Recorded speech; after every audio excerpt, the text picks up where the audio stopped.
Chers amis téléspectateurs, bien le bonjour dans cette nouvelle édition du débat de l'actualité et qui va traiter le dossier de la loi sur l'investissement. Ce texte de loi sur l'investissement qui a été adopté mercredi passé par les membres du Conseil de la Nation lors d'une séance consacrée au vote avec débat restreint présidé par M.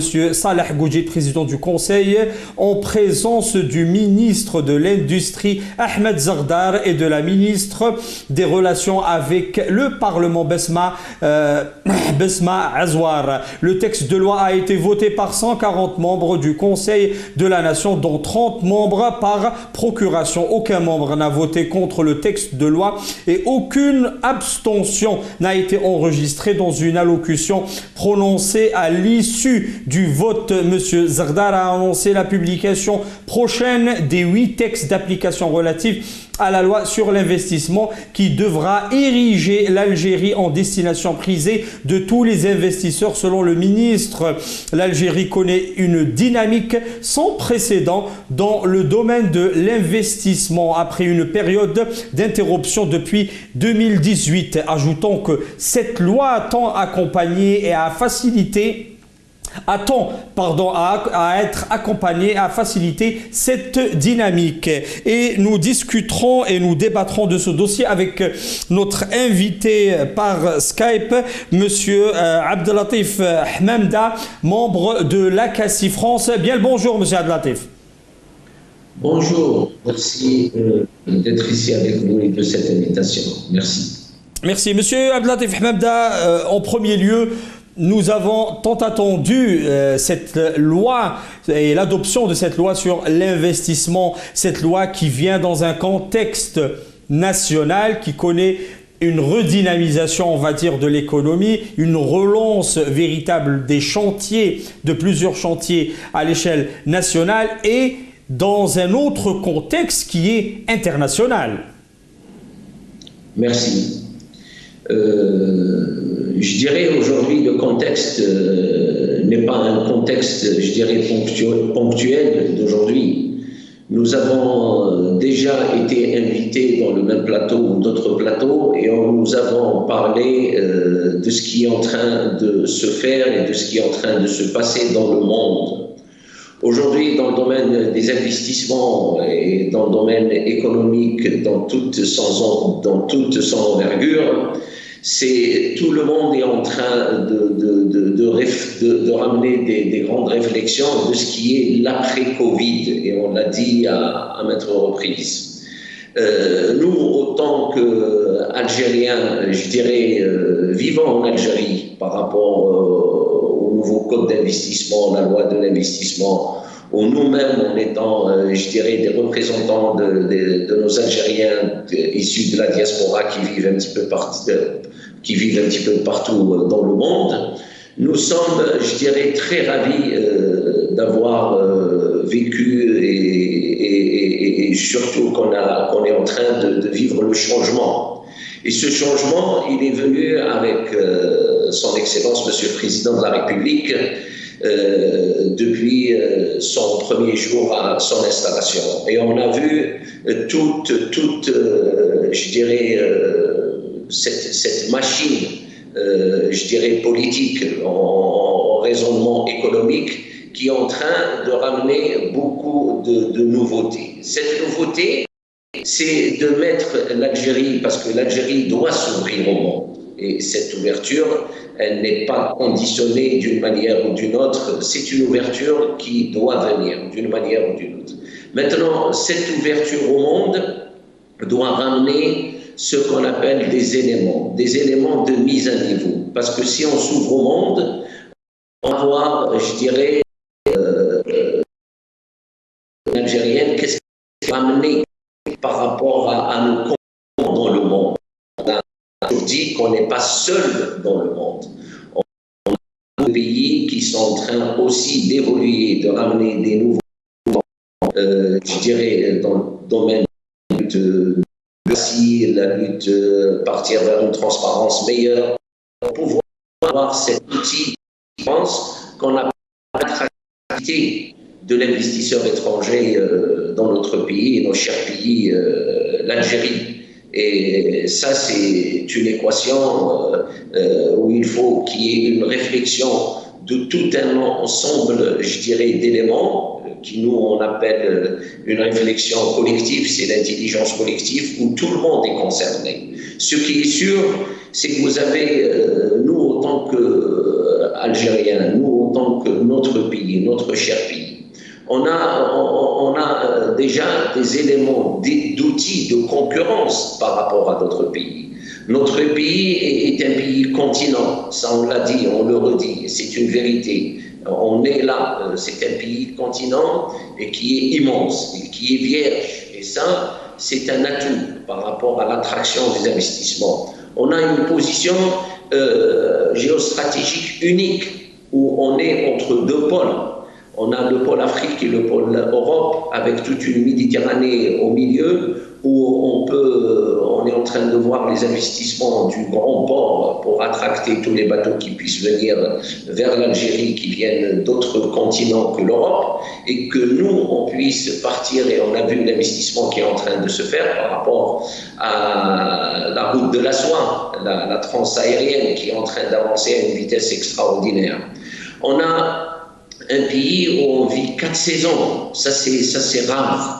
Ça veut dire, Monsieur Hamamda, s'il vous plaît, Monsieur Hamamda, s'il vous plaît, dans cette adoption de cette loi, l'Algérie vise en premier lieu à faciliter et à améliorer le climat des affaires pour les investissements algériens en premier lieu, car les investisseurs algériens doivent réussir pour donner l'exemple d'affaires pour l'étranger, mais il y a aussi ici la question des IDE ou des investissements étrangers directs ici en Algérie. Comment voyez-vous l'impact de cette loi afin de prolonger ou de faire valoir l'attractivité algérienne? Vous savez, un étranger, quand il aura envie de venir en Algérie, il y a des moteurs. Et ces moteurs, c'est des bureaux d'études qui existent un petit peu, qui sont référenciés. On a déjà tiré l'exemple de Doing Business, où on avait dit que l'Algérie se classe à la classe un petit peu du 157e pays dans le monde, dans le sens des outils attractifs dans l'Algérie. Aujourd'hui, la question qui se pose, c'est comment ramener des points pour que notre pays, vis-à-vis, je dirais, de l'attraction par rapport à ces investisseurs étrangers, qu'on appelle les IDE, puissent un petit peu venir chez nous et non pas ailleurs. C'est ça la compétition. Aujourd'hui, ce nouveau code de loi, tout est venu parce qu'on en a vécu. Vous savez qu'aujourd'hui, on voit le programme du président de la République par rapport aux investissements, qu'est-ce qu'il est en train de se faire. On a vu par rapport aux investissements locaux, si on va couper ça en deux parties, on a une jeunesse extraordinaire qui a un potentiel, et vous connaissez d'où est-ce que nous on vient, quelles sont les origines par rapport à la micro-entreprise, de tout ce qui est en train de se passer. Cette partie locale, elle a été améliorée par un ministère qui est venu et il a placé un nouvel ère de l'investissement qu'on appelle la jeunesse entrepreneuriale par ce dispositif d'ANAD d'un côté, et d'un autre côté, on parle de cette nouvelle ère de réflexion qu'il a ramené le président de la République en instaurant ce qu'on appelle le ministère dédié aux start-upers. Ça, c'est par rapport à la jeunesse. Maintenant, quand on parle de la grosse industrie, on est en train de voir dans ce code-là, il y a des éléments qui ont changé. Parce qu'un investisseur étranger, quand il vient en Algérie, la seule chose qui est la plus importante, et on l'a dit à maintes reprises, c'est le facteur temps. Et le facteur temps, c'est la chose la plus importante. Aujourd'hui, quand on vient investir dans un pays ou dans un autre, il y a deux choses. Il y a le facteur temps. Combien ça me coûte dans le temps pour que mon investissement entre dans un sens opérationnel. Et après, le calcul de risque. Quel est, je dirais, le facteur risque par rapport aux étrangers, je parle toujours des IDE, qu'on puisse leur donner? Quelles sont les garanties qu'on puisse leur donner par rapport à ces investissements étrangers? Parce qu'on a vu ce qui s'est passé les 20 ans passés. Beaucoup d'investissements qui sont venus en Algérie, ils ont pris des terrains dans le cadre des investissements, et ces terrains eux-mêmes, ils les ont mis en caution par rapport aux banques, des crédits ont été mis en place et c'est reparti. Alors, il n'y avait pas ces soucis, je dirais, d'une manière directe, parce que, on va dire, c'est comme il a dit Monsieur Hamamda, dans cette question, plus précisément, que voyez-vous? Faudrait-il orienter les investissements étrangers ici en Algérie, bien que nous ne pouvons forcer aucun investisseur à investir, mais donner peut-être des atouts ou des choses, des options dans les investissements dans certains domaines afin d'attirer ou de drainer ces investissements dans des domaines bien précis? L'investisseur étranger, il a un coefficient de gain. Dans le sens de l'orientation, vous ne pouvez pas l'obliger à partir dans un sens ou un autre. Ce coefficient de gain, il est calculable. On revient d'une manière directe ou indirecte. Ce gain est lié au risque aussi. Maintenant, c'est une question de garantie. Ça veut dire aujourd'hui, si on a des garanties à donner, l'investisseur étranger pourrait venir en Algérie et non pas partir ailleurs. Maintenant, cet investissement qui est fait, il y a un objectif. Cet objectif, on investit pour le marché algérien en venant de l'étranger ou venir s'installer en Algérie pour des marchés extérieurs. Ça, c'est deux routes différentes, deux orientations différentes. Il faudrait savoir que notre pays, c'est un pays vierge. Vierge dans toute, je dirais, pratiquement en termes d'infrastructure, je dirais dans le sens de l'industrie. Quand on dit l'industrie aujourd'hui, on est au 4.0 dans le sens des investissements. Maintenant, il ne faut pas oublier que l'Algérie aujourd'hui, elle a des infrastructures. Ces infrastructures, on les a construites, ça veut dire ils sont là, ils sont présents. On a fait des autoroutes, on a construit des hôpitaux, on a fait des universités, on a fait tout on a tout fait. La chose qui est importante aussi, c'est qu'on n'a pas d'endettement extérieur. Et c'est ça qui est magnifique. Maintenant, l'investissement étranger, il faudrait comprendre entre les IDE, on a maintes fois dit les IDE dans le sens que ces investissements étrangers, quand ils viennent, c'est des investissements de fonds d'investissement étrangers. Et c'est ça qui est plus intéressant. Et on a vu notre président de la République qui est parti au Golfe arabe et ce qu'il a fait dans le sens de rapprocher, de ramener ces investisseurs étrangers vers notre pays. C'est ça le véritable, je dirais, attraction. C'est de voir des fonds propres étrangers rentrer en Algérie et faire des investissements locaux et que nous, on n'utilise pas les deniers publics et tout ce qui est les ressources en hydrocarbures pour les mettre en réserve et les utiliser dans d'autres potentiels. Maintenant, comme je vous ai dit, et il y a le potentiel local en termes de comparaison. On a une nation jeune, on a de l'histoire derrière, c'est-à-dire tout ça, ça rentre dans le cadre de la représentativité de l'Algérie. Je vous le dis, je vous le redis, on n'a pas d'endettement. On a un marché local de 45 millions de consommateurs. Et si notre pays s'ouvre au monde, il faut savoir que notre diaspora se chiffre à peu près de 10 millions de personnes dans le monde. Alors, il faut le dire d'une manière ou d'une autre, il y a beaucoup de secteurs d'activité qui devraient se classer par une cartographie dans le sens quelles sont les priorités. Et ça, nous, on le connaît et on voit ce qui se passe un petit peu partout dans le monde. Les investissements, on a l'agriculture, on a le tourisme, et on a d'autres chantiers dans le domaine de l'industrie qui va se développer. Maintenant, ces investisseurs étrangers, en étant des étrangers, on parle de véritables étrangers. Mais nous, la diaspora, les Algériens ne sont pas des étrangers, c'est des Algériens. Et ces Algériens, ils ne vont pas réfléchir de la même manière en termes de... Monsieur Hamamda, nous allons revenir pour ne pas vous interrompre sur cette question qui est très importante sur la diaspora et le devoir de cette diaspora d'investir. Mais avant cela, nous marquons une petite pause publicitaire et nous revenons vers vous.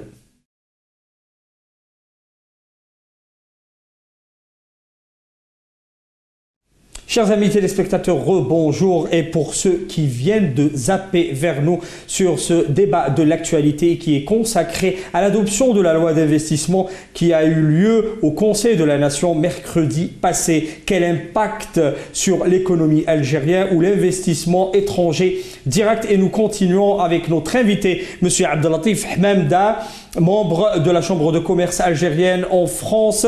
Rebonjour M. Hmamda. Bonjour.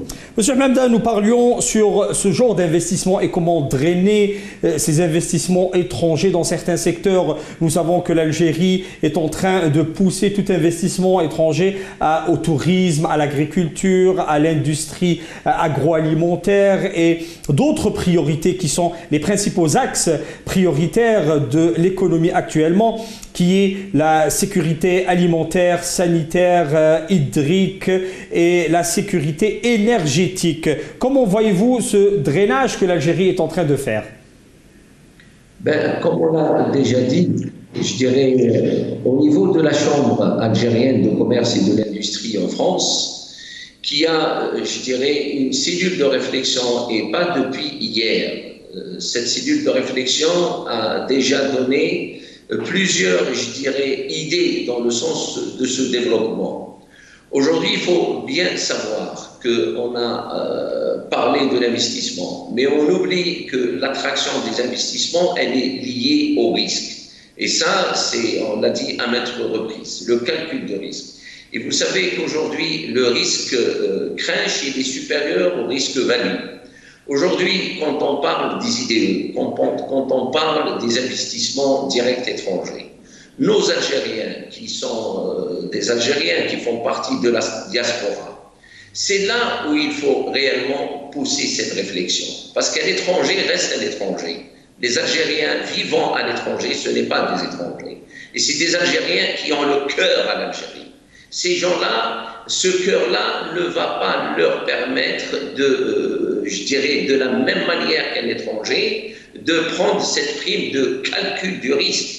C'est nos Algériens qui vont venir, je dirais, en premier et dire depuis combien de fois ils ont essayé de ramener des investissements en Algérie, et on n'est pas là pour parler des problématiques du passé, mais on est en train de parler des perspectives de l'avenir. C'est l'Algérie nouvelle. C'est l'Algérie nouvelle. Dans le programme du président de la République, il a tant fait, et on le voit sur le terrain, avec tous les dispositifs, et en finalité, comme ils l'ont programmé 3 ans après, cette loi à l'investissement, avec tous ces avantages qui viennent et qui puissent permettre, je dirais, à nos Algériens de la diaspora qui vivent dans le monde, et c'est pas mal, c'est plus de 8 millions d'Algériens dans le monde, et aux étrangers d'une manière, je dirais, générale. Alors, aujourd'hui, il y a cette cartographie. Il y a cette cartographie qu'il faudrait qu'on pousse, qu'il faudrait qu'on améliore dans le sens de la priorité. Aujourd'hui, le monde s'ouvre. Et le monde s'ouvre après quoi? On est en train de parler de ce qu'on appelle de l'après-Covid. Et on a vu que des nations fortes, à potentiel fort technologique, savoir-faire et tout le reste, qu'est-ce qui s'est passé? Cette chute dans le monde. Aujourd'hui, nous, on remercie, je l'ai dit et je le redis, on a une bénédiction du bon Dieu. On a passé 20 ans à construire l'Algérie, malgré tout ce qui s'est passé.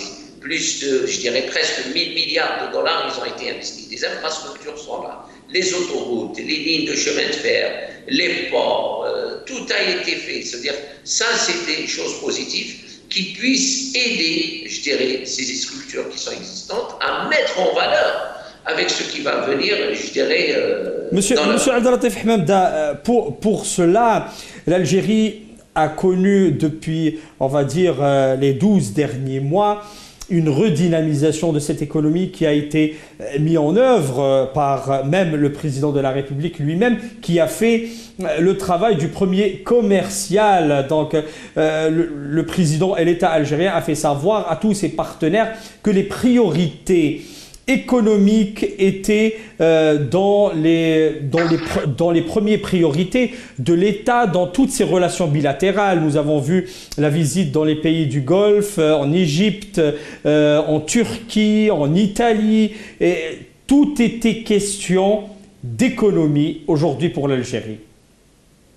Le président de la République, je dirais, le président de la République, avec toute l'équipe qui est autour, avec le gouvernement existant, les ministres, toute la panoplie de cette administration, eux-mêmes, c'est une machine. On a compris, tout l'État a compris. Aujourd'hui, si on veut booster l'investissement, il faut se débarrasser de ce qu'on appelle cette bureaucratie. Et la lutte de cette bureaucratie qui va ramener la transparence, c'est quoi? C'est la modernisation, c'est la numérisation de toutes les administrations. Ça, c'est bien compris. Maintenant, cette machine, il lui faut combien de temps? Aujourd'hui, les choses sont claires. Les volontés aujourd'hui, elles sont là, politiques algériennes, de cette ouverture de l'Algérie au monde. Mais cette ouverture algérienne au monde, il lui reste, je dirais, quelques outils, pas la totalité, quelques outils. Et les outils les plus importants par rapport aux investisseurs étrangers ou qu'ils soient même algériens, c'est l'outil du financement, c'est l'outil du facteur du foncier économique en Algérie, c'est l'outil de la garantie. Et c'est ces outils qui sont les plus importants pour favoriser la vitesse dans l'exécution. Un investisseur, il est dans l'action, il est dans le terrain, il n'est pas dans la politique. D'accord? Les politiques sont là pour améliorer ce climat d'investissement, pour amener plus d'assurance. Et c'est ça le rôle primordial de l'État. Aujourd'hui, cette machine de toutes les administrations, et on est en train de le voir, à se moderniser en ramenant des outils de numérisation.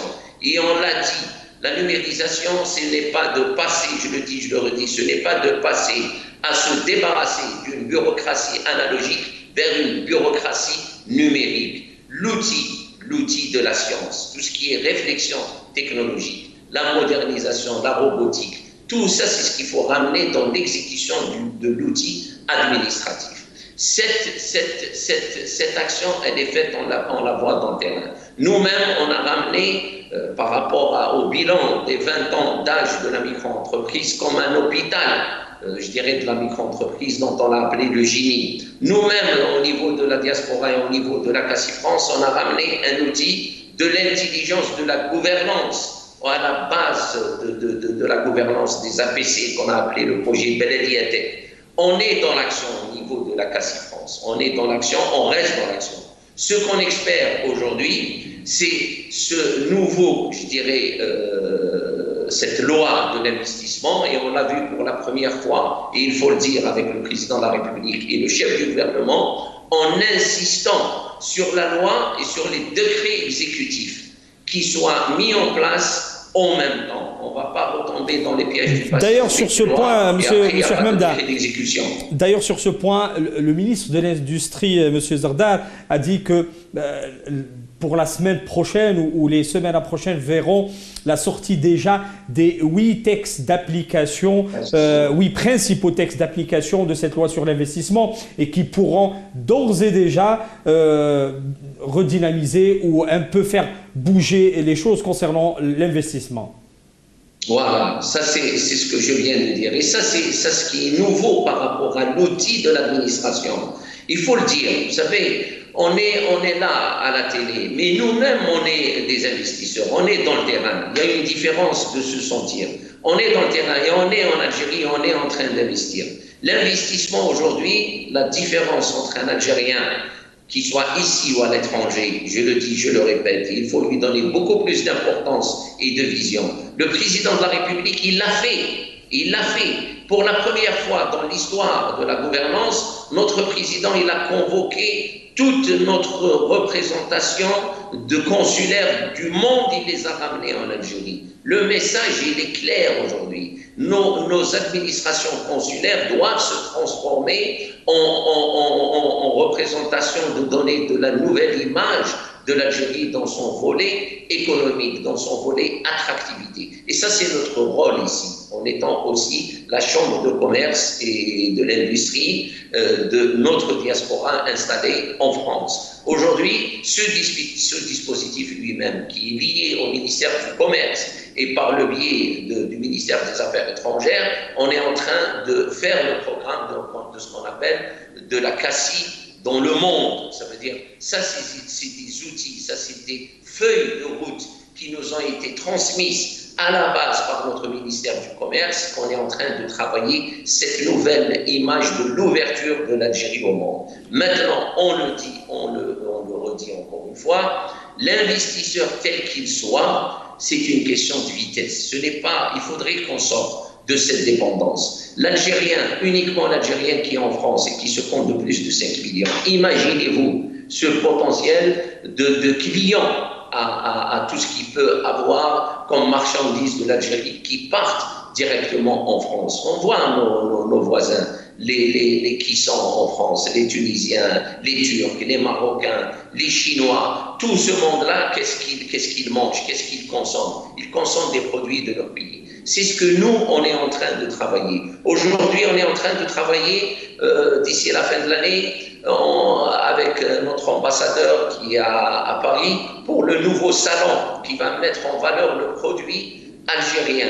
On est en train de mettre en place une possibilité de travailler sur une caravane qui va partir avec des produits algériens qui vont partir en France. On va encore donner plus de transparence de ce qu'on peut faire en Algérie, mais dans l'action. Monsieur Hamda, ne voyez-vous pas, donc, dans tout ce contexte, ne voyez-vous pas qu'il y a une sorte de prise de conscience générale, que ce soit par les politiques, par l'administration ou par la société elle-même? Cette prise de conscience est due à l'impact de la crise économique, la chute du prix du baril du pétrole, et la crise du Covid. Les Algériens se sont rendus compte qu'à la fin, il leur faut une économie plus forte et plus diversifiée.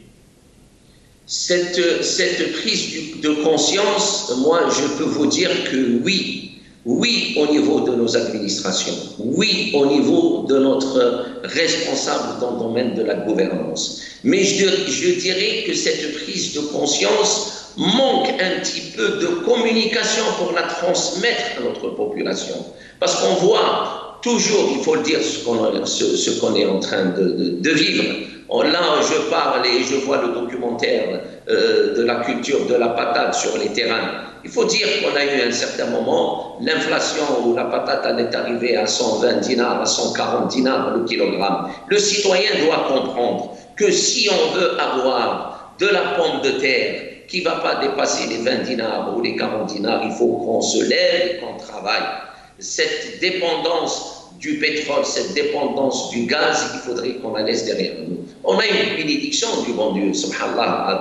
On voit aujourd'hui les cours du pétrole où est-ce qu'ils sont montés. On a construit ce pays grâce au pétrole et au gaz. Il faut dire ce qu'il en est, on n'a pas à se mentir. Aujourd'hui, la question qui se pose, qu'est-ce qu'on peut faire, nous les Algériens, nos citoyens, du petit au plus grand? Il y a beaucoup de dispositifs qui ont été mis par l'État en aidant la création de la micro-entreprise par rapport à nos jeunesses, qui soient autonomes ou qui rentrent dans le circuit des start-upers. On a donné beaucoup de moyens à des investisseurs dans le passé. Aujourd'hui, il faudrait calculer les risques. Aujourd'hui, il faudrait qu'on puisse se poser la question: qu'est-ce qu'on peut faire sans les revenus des hydrocarbures? Ce programme, il était là depuis plus de 20 ans. Tout ce qui est exportation en hydrocarbures, qu'est-ce qu'on peut faire? La question se pose toujours. Mais aujourd'hui, avec le président de la République, on est en train de le voir sur le terrain. On l'a vu à l'événement des Jeux méditerranéens. Aujourd'hui, un wali, je l'ai dit, descend au terrain. Un ministre descend au terrain. Le président de la République, il est descendu au terrain. Mais le modèle de haut rang des Jeux méditerranéens, on rêve que ce modèle de haut rang, il soit transféré, carrément versé sur nos 57 wilayas. C'est ça la compétition. Aujourd'hui, on a fait partie de l'excellence en donnant l'image. On a fait le 5 juillet. Cette parade extraordinaire, cette puissance, elle n'est pas venue comme ça. Aujourd'hui, c'est l'avenir, c'est le maintien, c'est l'amour de notre pays. Et c'est ça qu'il faudrait qu'on appelle. Il n'y aura aucun étranger qui va pouvoir venir comme ça tout seul parce qu'il aime l'Algérie. Il faut dire ce qu'il en est. Monsieur Hamda, à la fin, étrangers, c'est des gens qui sont là dans le cadre normal de faire du business et de faire de l'argent. Mais nos Algériens, ils sont là aussi avec le cœur et ce potentiel. Monsieur Hamda, à la fin, comment voyez-vous les perspectives de cette loi de l'investissement, on va dire sur le court terme? Sur le court terme, on est en train de voir des facteurs. Vous savez, dans le domaine des investissements, on a ce qu'on appelle les tableaux de bord. Aujourd'hui, le facteur temps, il est primordial. La question, elle est claire. On va dire, on va être opérationnel à partir du 1er septembre. Super. Il faut qu'on se pose la question, d'ici la fin de l'année, qu'est-ce qu'elle a fait de sorte de changer cette loi? On a quelque chose qui est formidable dans cette loi. C'est le fait que de punir toute personne qui va rentrer dans l'entrave d'un investisseur, qui soit n'importe qui. Ça, c'est quelque chose de bien. Par rapport à l'investissement des étrangers, on leur a donné, je dirais, toutes les garanties pour transférer tout ce qu'ils peuvent ramener en fonds propres ici. On va se poser la question d'ici la fin de l'année, combien de fonds étrangers on a reçus en Algérie et qu'est-ce qu'on a pu faire. Aujourd'hui, il manque, je dirais, l'activité dans le sens de l'accélération de la vitesse. Aujourd'hui, vous savez, dans le monde, faire une étude, c'est du propre de l'investisseur et ça prend du temps. Mais ça, c'est propre à l'investisseur. On ne le lit pas à l'administration. Mais aujourd'hui, on voit en Algérie, réaliser un investissement prend plus de temps que l'étude elle-même. Et réellement, dans les normes internationales, l'étude prend plus de temps. Et la réalisation, je l'ai dit, ce n'est pas un rêve, c'est de l'action. Alors, il faudrait voir ce facteur temps. Quelqu'un qui vient avec une étude qui lui a coûté de l'argent, parce qu'on n'a pas quantifié le rapport étude, ça coûte beaucoup d'argent faire des études propres pour partir investir dans des pays, et surtout le calcul de risque. Maintenant, on va voir sur le terrain, quelqu'un qui va venir dans une administration locale, il va déposer un dossier, en combien de temps il aura, je dirais, cette carte d'investisseur, je ne sais pas comment ils l'ont appelé, pour dire voilà, la personne, elle est rentrée avec ce qu'on est en train de faire. Et nous espérons bien... Et elle a commencé déjà à ouvrir la route dans son terrain. Et nous espérons bien que cela va bien marcher. Nous restons optimistes sur l'avenir de l'investissement en Algérie. Nous avons vu beaucoup de chiffres, beaucoup de positions et de décisions qui nous tiennent à être optimistes. Nous vous remercions, M. Abdellatif Hamamda, membre de la Chambre algérienne de commerce et d'industrie en France, pour tous ces éclaircissements. Nous remercions aussi nos chers téléspectateurs de nous avoir bien suivis. Nous vous donnons rendez-vous la semaine prochaine pour un autre dossier sur le débat de l'actualité. Au revoir.